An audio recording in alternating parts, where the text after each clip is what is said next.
So we talked about Sam. We talked about Nylander. Let's talk about the thing that's driving people absolutely bonkers this morning. Oh, boy. This was so funny. I already know what you're going to say. It's Mark Stone. Mark Stone. Nailed it. Coming back, scoring the first goal, having in a minute a key play in the defensive zone towards the end of the game where he's sliding and breaks up a play. Vegas wins. Hey, can I be a medical professional for a second? Sure. Spleen looked great. Well, okay. So, like we did say, hey, it's a lacerated spleen. But I do feel watching him play, I'm like, well, they probably stretched the amount of time he needed to be out. Well, right? Well, okay. Right? So that's not the accusation that I'm seeing out there. It should be. What people are saying is, well, did he have an enlarged spleen or a lacerated one? Because those are very different. He had a things. lacerated spleen. It was grade 3. Kelly McCrimmon gave all of the medical details about it because of how much people were talking about it. That's a crazy thing to lie about. Yeah, that's because they did it. No, I know. This is what I'm saying.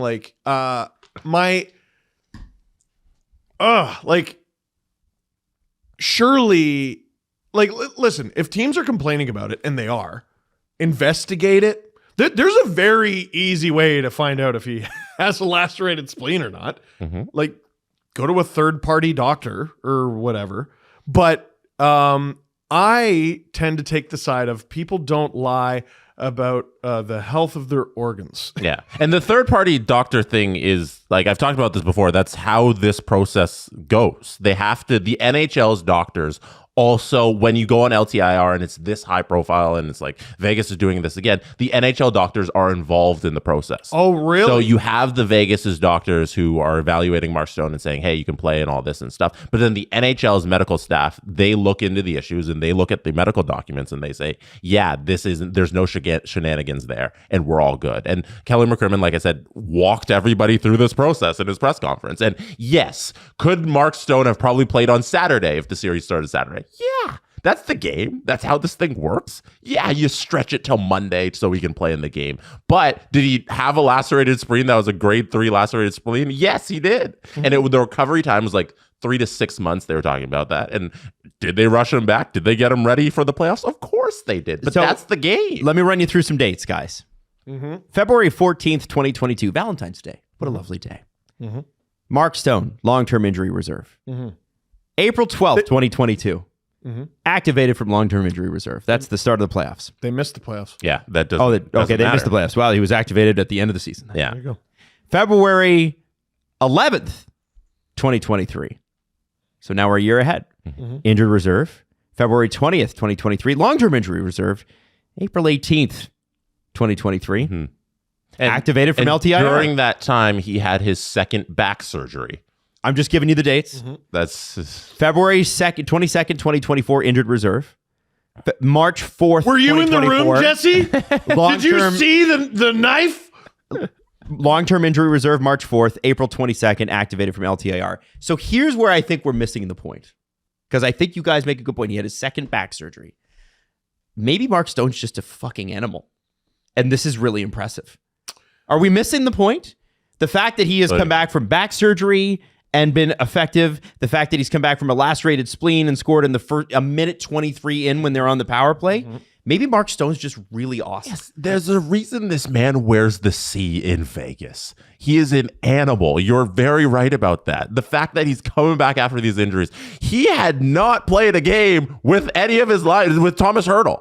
They acquired him while he was out. Yeah. They go out there. They look spectacular. He pots a goal. The dude's a beast. How do I say this? Again, listen to Burke's Law recently, Brian Burke's book. He, over his career, I believe, Adam, you read it as well, so help me. Mm-hmm. 3 times he successfully sued for libel. I think so. Yeah. I believe. Yeah. Each time he's like, listen, I just want you to issue a retraction and make a donation to charity. If a fan says, well, I don't believe his spleen was really whatever, it's a fan. It's okay. If we're going to police what every sports fan says, it's going to be a problem. Mm-hmm. Although Burke did successfully sue a fan for libel. There are some people in hockey media talking wildly reckless about this injury to They're Mark not Stone. going to sue him. You know how hard it is to win a libel case?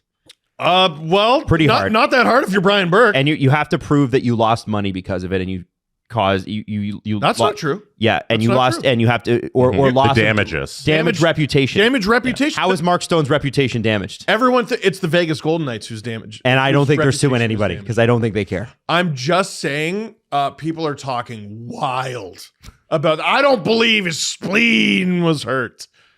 And Vegas will be like, great, cool, And believe also- whatever you want. I don't care. Also, not up to me. I'd like the NHL to investigate Vegas once they're done investigating Tampa. You know what I haven't seen Vegas do?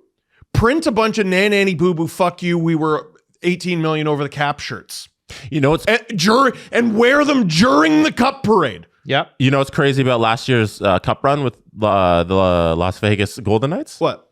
At no point during the entire Cup run last year did they ice a team that was over the cap. Oh wow. Actually? Yep. Oh, that's cool. Yep. What the fuck are you complaining about? Are you serious? Not one game was the roster on the ice over the 83 it was $82.5 million read that? limit. Where'd you read Jesse Granger in The Athletic. Okay. Everybody complaining I about will not this thing. research. I will just yell into the void. Okay. I will tweet It about wasn't over the cap. Yeah. Yeah. And you know, There's also 17 teams right now who finished their season with all the bonuses are now added. They are over the cap. Do it better. 17 of them. Get good. What's Do it better. Get problem? good. Sarah Volley said that at least 6 teams will carry $1 million or more in bonus overage going onto the cap. Bonus overage. Yeah, I'm going to get to that later, but that's how, because of the flat cap, the teams they're exploding. Like they really cannot do this. I thing. thought Edmonton was going to nail it with the Connor Brown stuff and how they figured out their cap throughout the season, but then they ended up in the overages anyways. So whatever. So really good game between Vegas and Dallas. Like high scoring, but That should be mean. the But narrative. that's going to be a great series. It's going to be just awesome, and nobody will be surprised when either of those two teams wins. Nope. It's crime against hockey that it's in the first round. It is. It's wrong, and this is why the division setup sucks. But anyway, That's where Vegas finished because everyone was hurt. I know. I just think it's stupid. Now, Or were they?